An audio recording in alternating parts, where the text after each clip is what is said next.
বেজে গিয়েছে ভোটের রণডঙ্কা। পশ্চিমবঙ্গ সহ 4 রাজ্য ও একটি কেন্দ্রশাসিত অঞ্চলে বিধানসভা নির্বাচন। কেরালার 140 আসনের নির্বাচন এক দফায়। নির্বাচন হবে 9 এপ্রিল, ফল প্রকাশ 4 মে। কেরালায় মূলত লড়াই বামেদের এলডিএফ জোট এবং কংগ্রেসের ইউডিএফ জোটের মধ্যে। তবে এবার এনডিএ জোট টক্কর দিতে পারে বলে মনে করছে রাজনৈতিক মহলের একাংশ।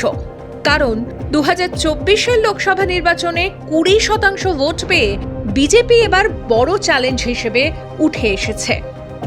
কেরালায় গত বিধানসভা নির্বাচন অর্থাৎ 2021 নির্বাচন এবং রাজ্যের রাজনৈতিক পরিস্থিতি কিভাবে বদলেছে তা ফিরে দেখা জরুরি। কেরালার প্রধান রাজনৈতিক জোট: শাসক জোট এলডিএফ, লেফট ডেমোক্রেটিক ফ্রন্ট; প্রধান বিরোধী জোট UDF, United Democratic front; NDA, national Democratic alliance. 2021 ভোটের ফলাফল: মোট আসন 140। শাসক জোট অর্থাৎ লেফট ডেমোক্রেটিক ফ্রন্টের মোট আসন 99।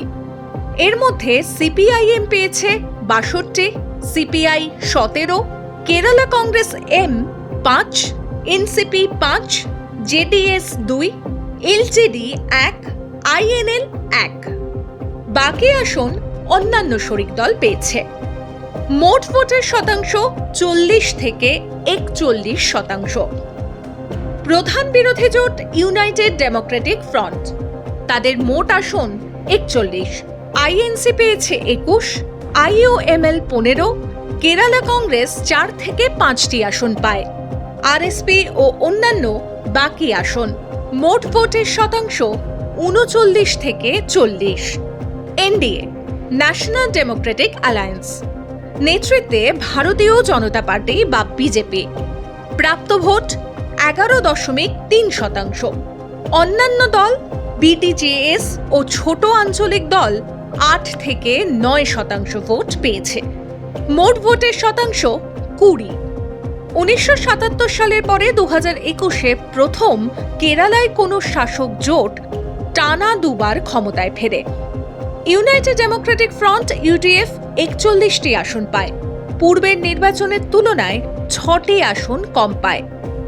ন্যাশনাল ডেমোক্রেটিক অ্যালায়েন্স বা এনডিএ, যার নেতৃত্বে ভারতীয় জনতা পার্টি, একটি আসনও ধরে রাখতে পারেনি তারা, কমে যায় ভোটের শতাংশ। এই জয়ের ফলে পুনরায় কেরালার মুখ্যমন্ত্রী হন পিনারাই বিজয়ন। 2021 নির্বাচনের আগে বড় পরিবর্তন: কেরালা কংগ্রেস এম জোসে কে মানি ইউডিএফ ছেড়ে এলডিএফে যোগ দেন। পিজে জোসেফের দল থাকে ইউডিএফে। এলডিএফে যোগ দেয় লোকতান্ত্রিক জনতা দল, ইন্ডিয়ান ন্যাশনাল লীগ, আরও কয়েকটি দল। এদিকে এনসিপি নেতা মানি সি কাপ্পান এলডিএফ ছেড়ে ইউডিএফে যোগ দেন।